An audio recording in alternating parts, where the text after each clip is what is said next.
food, or rather the mastication of the undigested food into a digestive form before you can actually swallow it inside your body.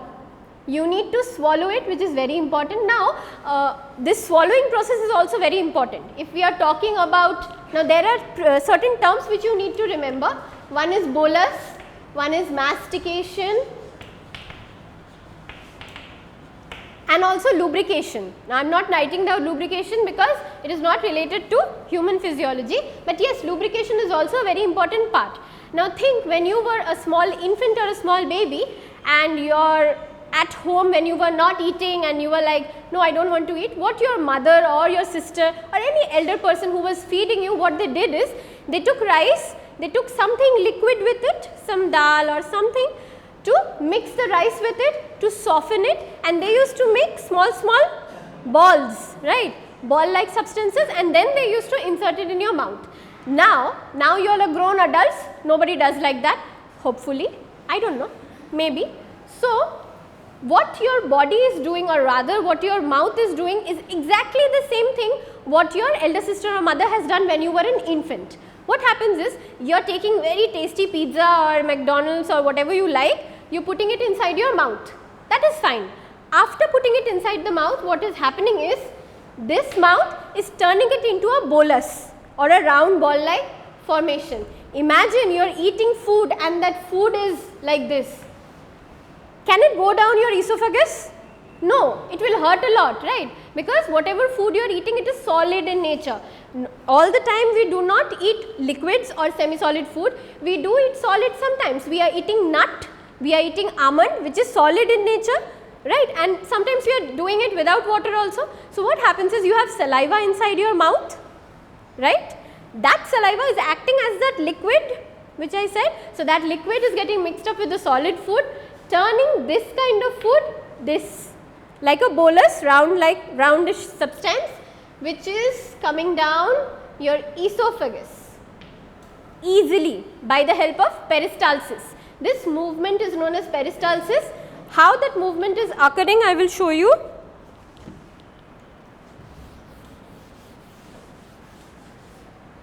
If this is your esophagus, I am not drawing a longitudinal structure, drawing a transverse section, and if this is your food, then what happens is, there is continuous wavy formation, wave like transport. So, what happens if this wave is going like this, that means this is going in front, right. It can also come back.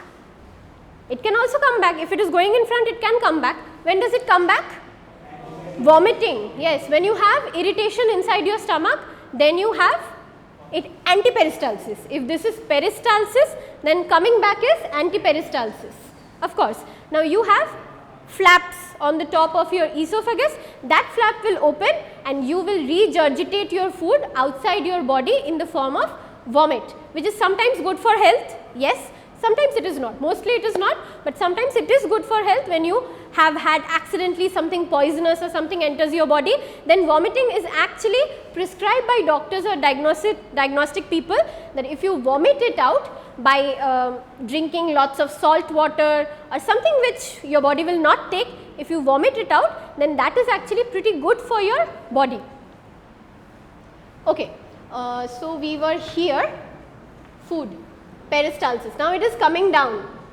Now I have to draw. This is your esophagus coming down. Now what is the major organ which is there just behind your esophagus? That is your lungs. Very rough diagram, okay. So this is your lungs, esophagus is coming down. Below the lungs we have diaphragm.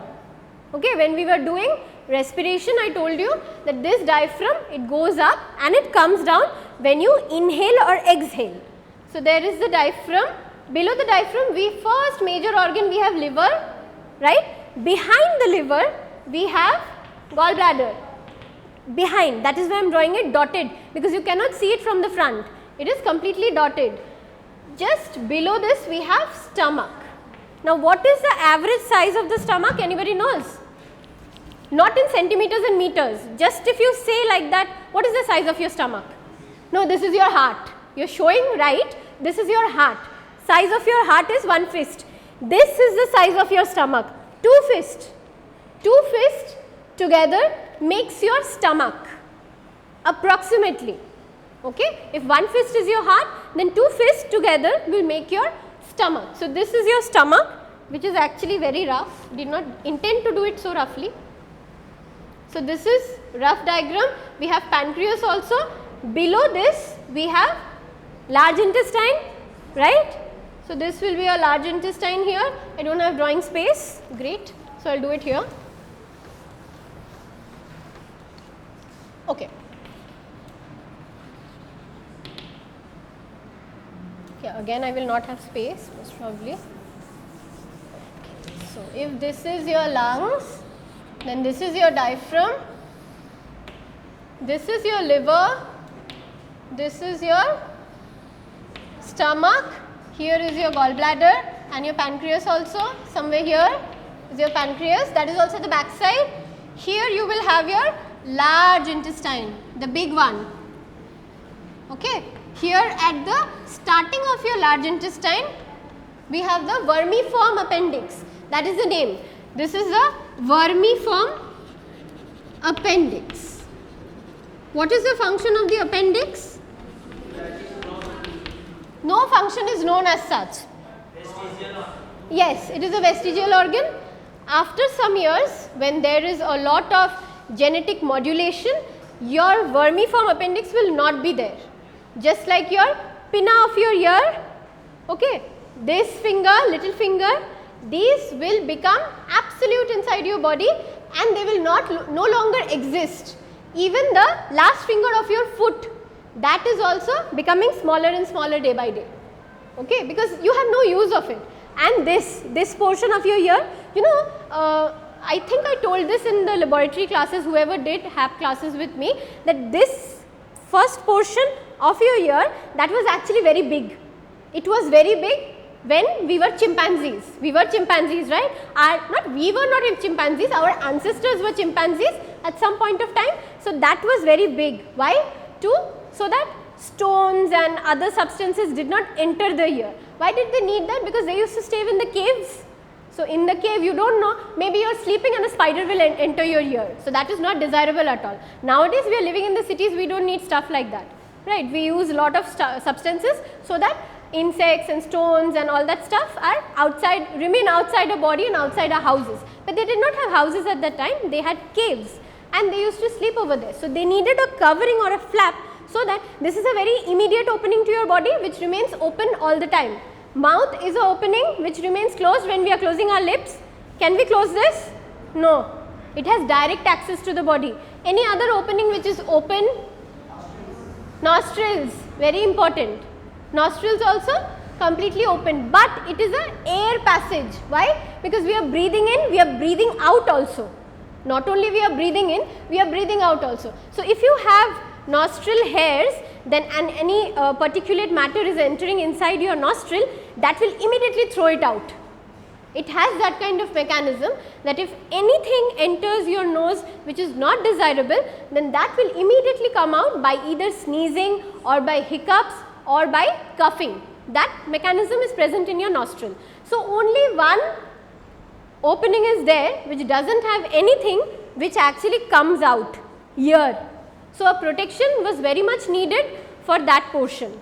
So, we had a big flap, now it is becoming reduced and smaller, we still have it, maybe your babies or your babies will not have it any longer. That is what I think, they will not have it any longer because we do not need it any longer.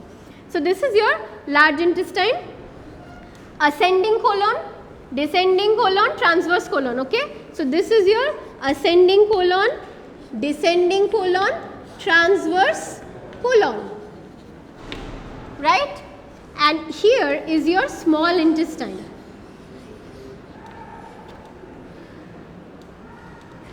Here we have rectum and anus at the end.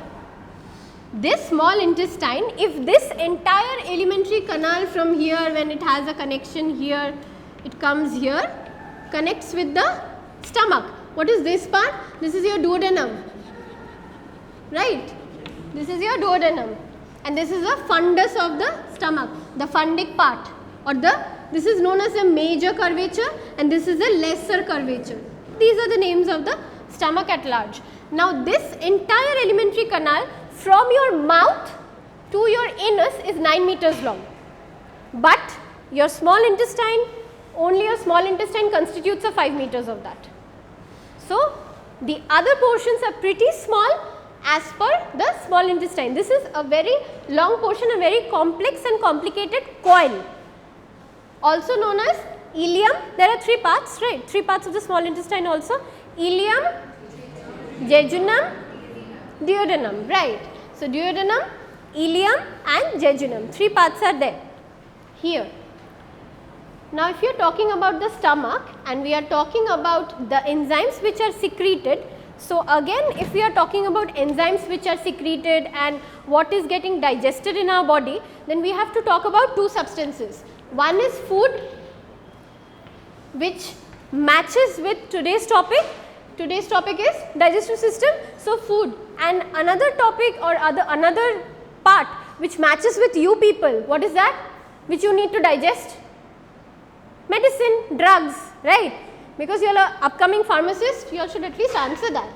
So drugs, 2 things need to be digested. One is food, one is drugs, very important. Both mechanism is completely different. Now first and foremost thing which I said today about food is that even before you have seen the food, your digestion process has started. You think about it, you think of a very beautiful caramel cake and your digestion process starts. Why? Because you will immediately start salivating. Okay, humans do not salivate like canines do. Canines salivate in a very profuse manner. Have you seen our dog panting? You've seen, right? When they pant, saliva falls. Now there is a very famous Pavlov's experiment that if you put a food in front of a dog and you take it away, that dog will continue salivating. Why? Because the brain has become conditioned, the reflexes are all set. For human beings, such pronounced features are not seen as yet, but yes, we do salivate. We do salivate and we think about that food and we think how tasty it is and your digestion process is started. Now in your mouth, right in your mouth, we have